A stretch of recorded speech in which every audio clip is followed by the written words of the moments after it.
Alhamdulillahi Rabbil Alameen wassalatu wassalamu ala nabiyyina Muhammad wa ala alihi wa sahbihi wa sallam. Rabbana la ilma lana illa ma 'allamtana innaka antal alimul hakim.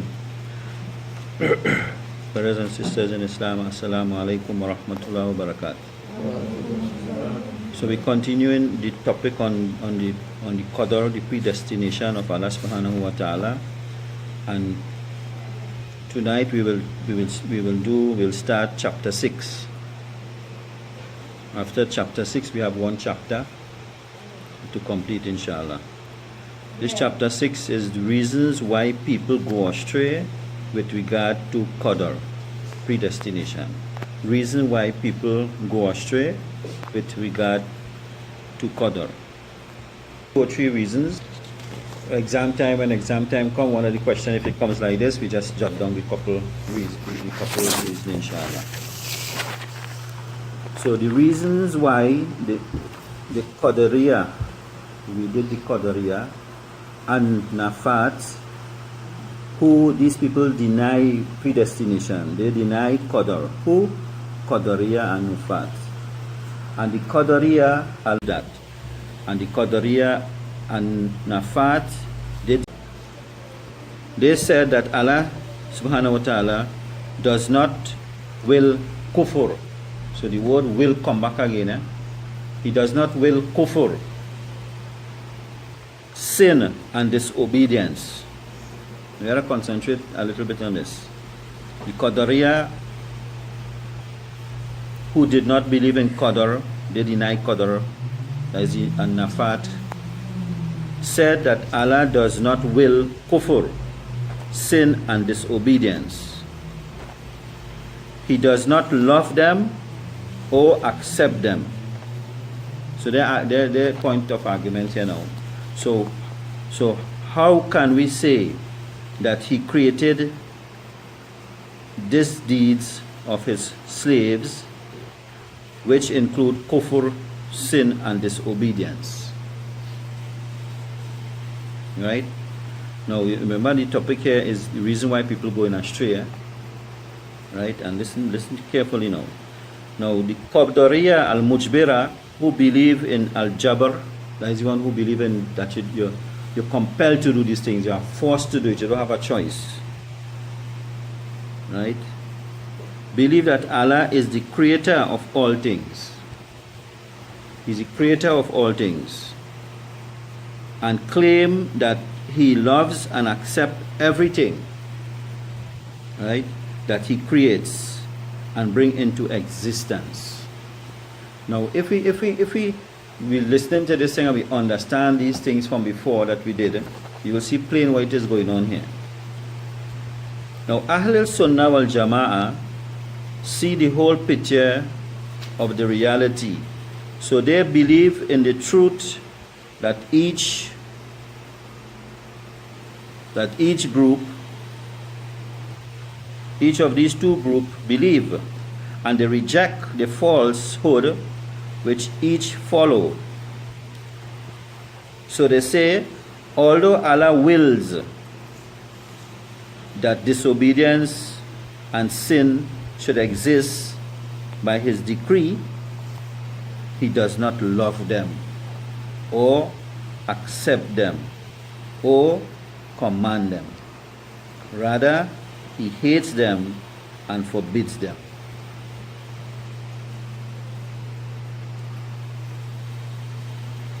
So we're talking about the people who go astray, the reason why they go astray in regards to Qadar. And we have two groups of people, the Qadariya and Nafat and the Qadariya al-Mujbira. And Nafat is who deny Qadar completely, and Mujbira is who say that we are forced and we are compelled to do what we does. Right? It's not a free choice we have. Right? These two people, by that alone, saying that alone, they go on astray. Right? The Qadariya said that Allah subhanahu wa ta'ala, who do not believe in Qadar, they say that Allah subhanahu wa ta'ala does not will kufr. Right? He does not will kufr. No, he will it. That's why they went astray. He will it. And he will the sin too, because he created the deeds of the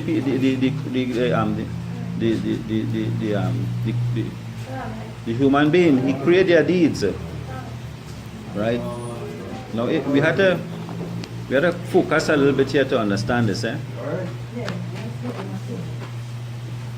Because if we only say that Allah subhanahu wa ta'ala only will good, right? Like some people claim that there is another God now who created the evil, because Allah subhanahu wa ta'ala will only love the good, right? So if you believe in other gods, some of them say that there are other gods who create evil. But what we have to believe here, no, all this is going astray. It's one God it have. This could even take it to shirk. It's one God it have, Allah subhanahu wa ta'ala. He created the good and He created the evil. He created good. There is not a God for good and a God to create evil. No, it's one God it have. And that same one God create good and He create the evil.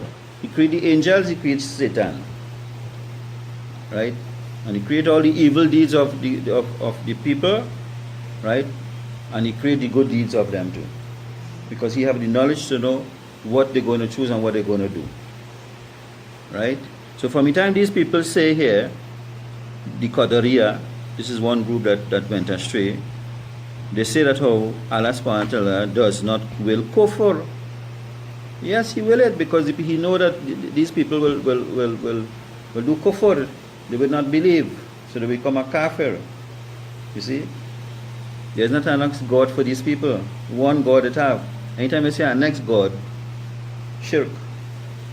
Because we have to believe in one God, right? And that one God does everything. He will, He create, He destine, He forgive. You have your own choice. He create your sin, right? He destine it, and so forth. But He didn't command you to do it. This is the difference here. He will it because you know you're going to do it, and He created because it's going to happen. But He didn't command you, and He love it. He forbid it, right? But mine and your choice, we do it, and we have to give an account for it. So the Qadariya who do not believe in Qadar said that Allah does not will kufr, sin and disobedience. He doesn't will it. He does not love them and accept them. So how can we say that He created these deeds of His slaves, which include kufr, sin, and disobedience? So I think that picture is clear now, right? The other group, the Qadariya al-Mujbira, who believe in al-Jabr, like you force, you don't have your own will, you're compelled to do something, so you have to do it, and that's why you go do it, because you're compelled to do it. It's not your free choice. Right? Jabr, who believe in Jabr, believe that Allah is the creator of all things. Now them different in the belief of the first Qadariya. No, it's two types, Qadariya and Nafat, right? They say Allah subhanahu wa ta'ala will not will kufr and sin and so forth. He doesn't like these things, right? These here say now the Qadariya and Mujbira say that Allah is the creator of all these things. See the difference there now? They believe in that Allah created all these things, right? And they claim that He loves and accepts everything. But that is the difference between them and the first set, because He doesn't love it. Ahlul Sunnah wal Jama'ah here now come and explain, right? Yes, that Allah created, He is the one creator. He doesn't have an ex-God, right? He created, but He only created after He know that you're going to do it. But He didn't He will it for you. He didn't command you to do it. You understand? And so forth. So that is the difference. The two other, these two groups, Qadariya, they still differ within one another and so forth. But the two, as the Ahlul Sunnah wal Jama'ah saying here, that they believe in one part, right? Each of them have a good part and a next part leading them to go astray. So the Ahlul Sunnah wal Jama'ah take the two good parts, right? And they go against the two that send these two groups astray. Right? So they're saying here that Allah created everything. Unlike the other first group, right? They say no, Allah subhanahu wa ta'ala doesn't will and create evil and kufr and so forth. They say no, Allah, this group say Allah created everything and claim that He loves and accepts everything. Now this is the difference now with this group. No, he didn't love it and accept it. We getting the idea? He created, right? Unlike the first group, they say no, Allah didn't create these things. Yes, He created it, right? But here now what they say now. This group say now, He created, but He loves it and He accepts it. No. Ahlul Sunnah wal Jama'ah say no. He created, yes, we take that part. But the second part, no, He didn't love it. He didn't love it, right? He didn't love it and He didn't accept it. We getting that? Right. So he said that how they claim that He loves and accepts everything that He creates and brings into existence. Ahlul Sunnah wal Jama'ah, now we're repeating this thing, Ahlul Sunnah Jama'ah say, see the whole picture of the reality, so they believe in the truth that each of these two groups believe, and they reject the falsehood which each followed. So they say, although Allah wills, He will it, that disobedience and sin should exist, although that by His decree He does not love them or accept them, right? Or command them. So that's the difference between the two there. Rather, He hates them, right, and forbid them. Allah subhanahu wa ta'ala says in Quran, كَذَّبَ الَّذِينَ مِنْ قَبْلِهِمْ حَتَّى ذَاقُوا بَأْسَنَا قُلْ هَلْ عِنْدَكُمْ مِنْ عِلْمٍ فَتُخْرِجُوهُ لَنَا إِن تَتَّبِعُونَ إِلَّا الظَّنَّ وَإِنْ أَنْتُمْ إِلَّا تَخْرُصُونَ. Likewise, belied those who were before them. They argued falsely with Allah's messengers till they tasted our wrath. Say, have you any knowledge, proof that you can produce before us? Verily, you follow nothing but guess, and you do nothing but lie. Quran 6:148. So that is in relation to chapter 6.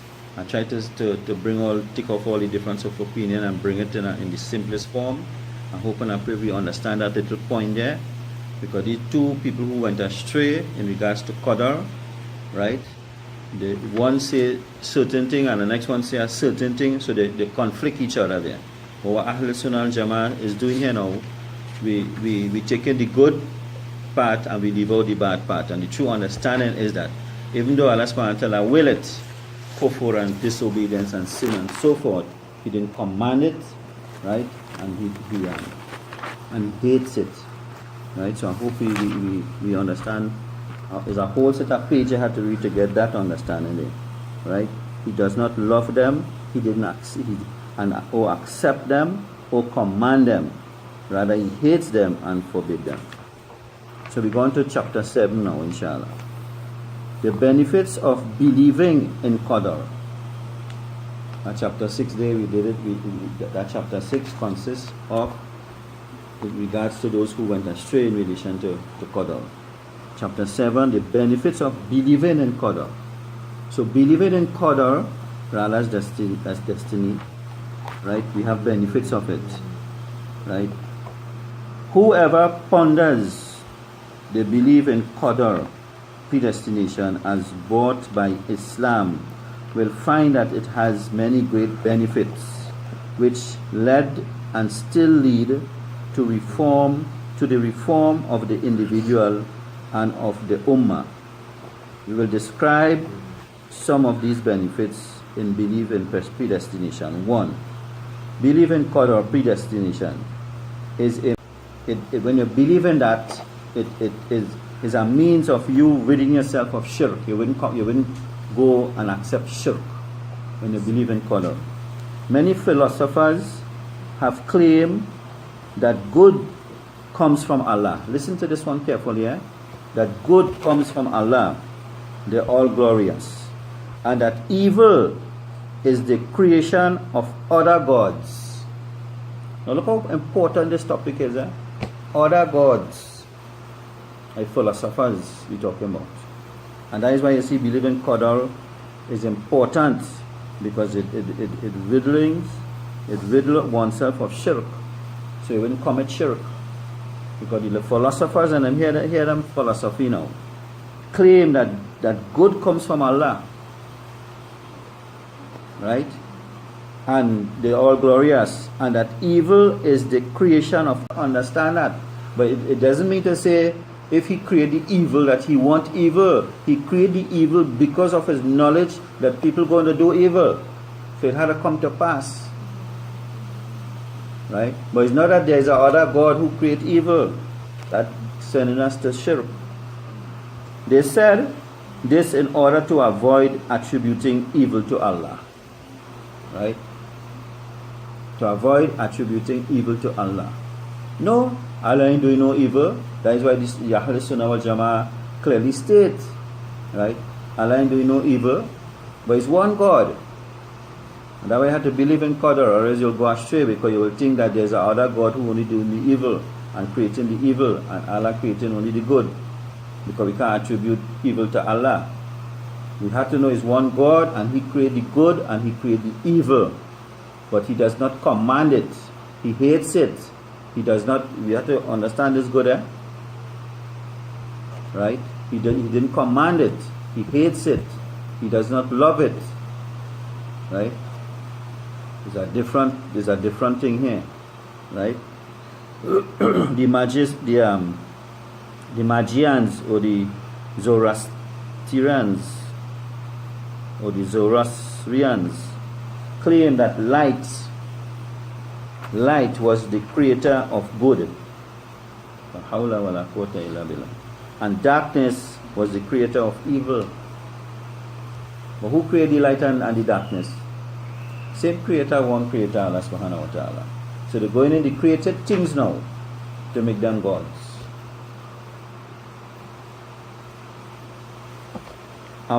Those among this ummah, and we have from this ummah too, Muhammad sallallahu alaihi wasallam, from among the ummah, among this ummah, those among this ummah who claim that Allah does not create the deed of his slaves,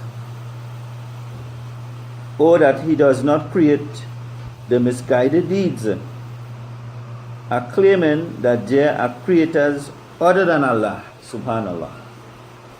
Subhanallah. Allah created everything. You think that we have we have the power to do anything except with the will of Allah? And that way before we learn that our will, right? Our will coincide with Allah's will, what was there before. Right? What we choose to do, we have a choice. But it coincides with that will, right? Because He knows what we're going to do. Watchmen, don't think about this thing complicated. It's very, very easy. You get tawfiq from Allah, it's A, B, C, D, E, F, G. And if we get tawfiq from Allah, and that is why these people are in an argument and gone astray and so forth and so forth. Big people. Big knowledgeable people we talk about. Right. We're going on. Perfect Tawheed, believe in the oneness of the only God, Allah, is not attained except by those who affirm that Allah alone is the creator of everything in the universe. Right? Everything that the human eye could see, we don't have other gods faith. One God. Right? And that same one God created the good and He created the evil. And when we do the topic with the Jinnat and so forth, you will see the power of this creation. Just like mankind. Evil one choose to do evil, and you have good one choose to worship Allah, and so forth. They married, they had children, just like human beings, right? It's just that the human beings, if they want to get at somebody and they can't get on them physical, they go to the evil jinn and work partnership with them. So the evil jinn could get at you and harm you and so forth, whereby they give them a gift or so forth and so forth. Well, we will go through that inshallah. But what we are saying here is that they have this creation is a creation from Allah. وَمَا خَلَقْتُ الْجِنَّ وَالْإِنسَ إِلَّا لِيَعْبُدُونَ. Right? Allah subhanahu wa ta'ala say that I didn't create the jinnat and mankind except but for worship. Illa liya'budun, to worship me. Right? So then there is a creation of Allah subhanahu wa ta'ala. Allah subhanahu wa ta'ala, the creator of all these things, is not as scared of none of what he created. So evil, he's not as scared of that. He created that. They are scared of his punishment. Because everyone had to go back to him Yawm al-Qiyamah. Every creation had to go back to the creator Yawm al-Qiyamah. So he created it, and he's more powerful than whatever he created, good or bad.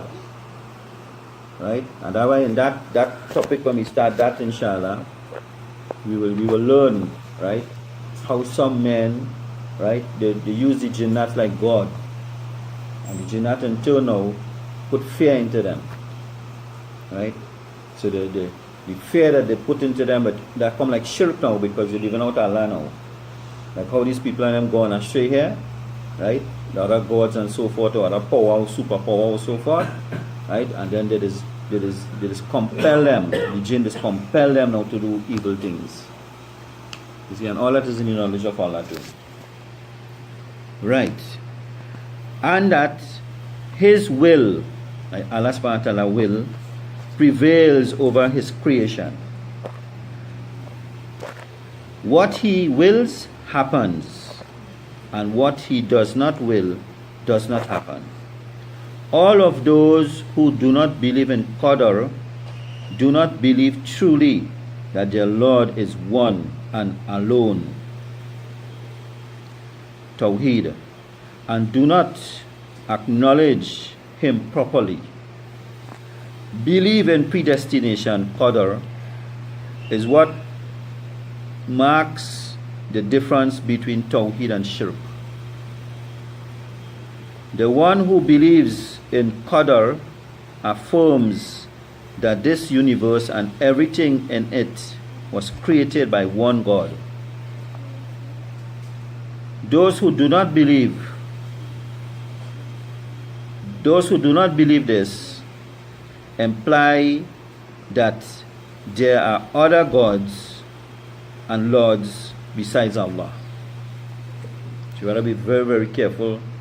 There's a little slip, or we could go into shirk. And that is why we have to believe in Qadar. Right? Understand it or not, we have to believe in it. And this so far, alhamdulillah, it's understandable. Right?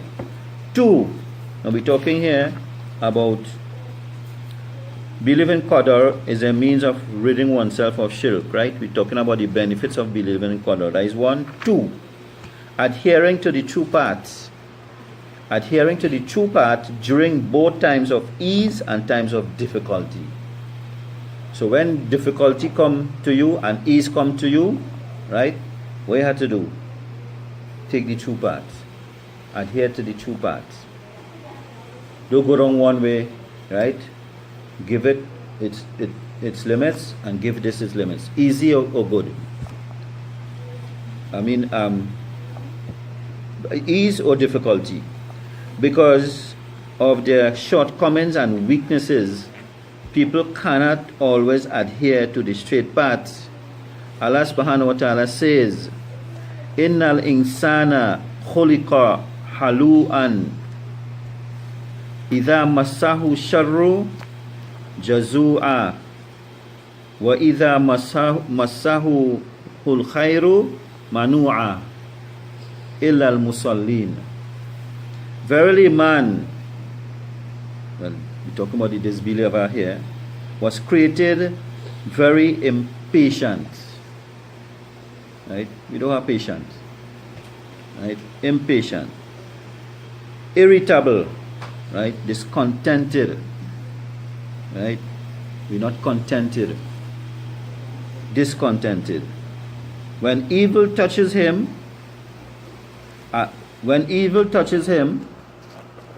oh, right. Let me go back with this way.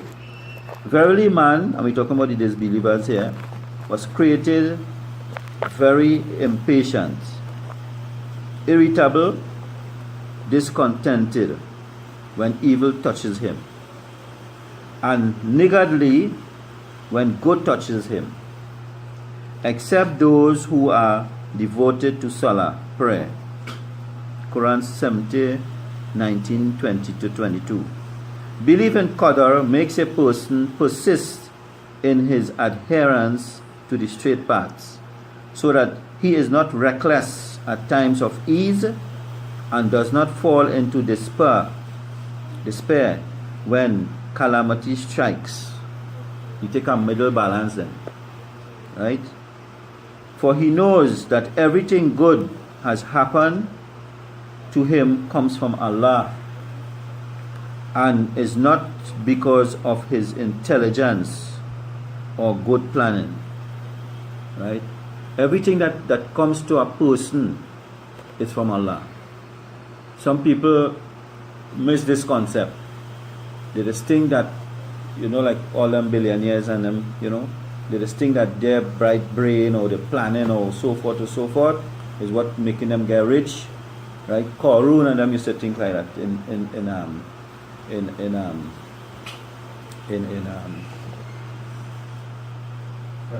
Pharaoh time, right? Qarun and Pharaoh and so forth, they used to think, because they don't believe in God, they used to think that them was God. And they used to think because of their intelligence, right, and planning and so forth, no one could have make more money than them. You understand? They never believe, oh, look, this coming from God to them. They never believe that everything that someone has is from the Creator, right? And it's either going to be a test for you understand? And so forth. But even your own beauty is from God. And it's a test. It's a test. Your riches is from God, and it's a test. Everything that you have is from God. Never believe that is because of your intelligence then, and it's not what Allah planned and Allah knowledge. And these people, these big, mighty, big billionaires of the world, Pharaoh and Qarun and all of them, they went astray. When Moses went to him and so forth and tell him about God, you see which God you telling me about? The only God I know is myself. And he mocked Musa alayhi salam and said, I had built a ladder to go up and meet your God. Right? And Qarun too, rich person, right? And he figured that he was the baddest and the biggest in the world with intelligence and money and so forth and so forth. Allah subhanahu wa ta'ala caused a sandfly to go up and he knows. A sandfly. Look how insignificant a sandfly is. And he started to do so, and he wanted to hit up his head and all kind of thing. Right? And that thing tickled him and Allah subhanahu wa ta'ala command that, right, zzz, all inside his nose and choke him and all kind of thing. Blood started to come out. He couldn't get it from a corner quite, he started to pump up all the forehead and thing. An insignificant sandfly. And watch out, you have all the power in the world. And you have all the wealth in the world. And that killed him. Now Allah show him how insignificant he is. You see? So Allah is saying here that everything that you have is come from Him. And He give it to you. Because some people, they work real hard and they don't have, And some people, they're working hard and they have. And they figure it's the brain or the planning or whatever it is, that the smart or whatever it is, that make them have all of that. You see? But Allah is saying here, no, everything that you have was given to Allah and is a test. It is a test. Even your own beauty is a test. Right? And it's according to what you do with it. So Allah subhanahu wa ta'ala say here, وَمَا بِكُمْ مِنْ نِعْمَةٍ فَمِنَ اللَّهِ. Allah subhanahu wa ta'ala what says, and whatever of blessings and good things you have, it is from Allah. Quran 16:53. He is not like Qarun, Korah, who showed off before his people and arrogantly displayed before them the treasures and wealth that Allah has bestowed upon him. You see, these people was big kings in the world with wealth, and Allah subhanahu wa ta'ala give them that wealth, and they showed off with it. You see, they showed off with all this treasure and so forth, right? the ayah here, from 37 to 38, right? Inna Qaruna kana min qawmi Musa fabaga alayhim wa ataynahu min al-kunuzi treasure ma inna mafatihahu latanu bil usbati ulal quwwati idh qala lahu qawmuhu la tafrah inna allaha la yuhibbul farihin, and so forth. Verily Qarun, Korah, was of Moses' people, but he behaved arrogantly towards them, and we give him of the treasures that of which the keys would have been a burden to a body of strong men. Remember, riches, being ungrateful to Allah.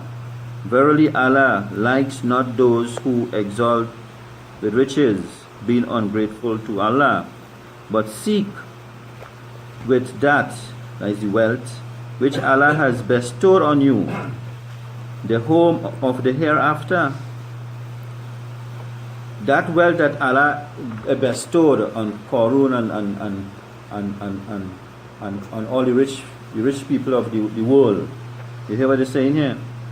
Right? Try to, with that wealth, to do the good things, right? That the home of it will bestow on you, the home of the hereafter. We in Jannah we're going to get palaces and so forth and so forth. So let's take this wealth that Allah give us here and put it in His path, so that we're going to ensure, right, our home in the hereafter. And forget not your position of lawful enjoyment in this world, and do good as Allah has been good to you. Right? Now, it doesn't mean to say that, okay, Allah give you wealth and so forth and so forth and so forth, and yes, you're doing in the path of Allah and whatnot and whatnot. Yes, they tell you to do, take your enjoyment too, but lawful. Don't forget that also. Right? Lawful, right, in this world. And do good as Allah has been good to you, and seek not mischief in the land. Verily, Allah likes not the mufsidun, those who commit great crimes and sins, oppressors, tyrants, mischief makers, corrupters. He said, this has been given to me only because of the knowledge I possess. Right? Some people say, hear what they say? This has been given to me only because of the knowledge I possess. Takabbur. No, Allah give you that for a reason. Sometimes Allah subhanahu wa ta'ala give people knowledge, and you want to see what they're going to do with it. Here give some knowledge, right? You want to see what's going to, what sacrifice you're going to make. You give some wealth, what are you going to do with it? And who, they say here, you have to build your house in the hereafter. So if you take this little wealth that Allah give you and put it in the path of Allah, you're ensuring your home in the hereafter. That's Quran 28, 76 to 78. Yeah, stop ready. Right, so we'll stop there for tonight, inshallah. أقول قولي هذا وأستغفر الله لي ولكم فاستغفروه إنه هو الغفور الرحيم والسلام عليكم ورحمة الله وبركاته. I pray that Allah subhanahu wa ta'ala allow us to understand, which He allowed me to say tonight, and prepare, and that to understand it and to apply it in our life, and to give it to others, that knowledge from Allah subhanahu wa ta'ala. Jazakumullahu khairan for coming out, inshallah.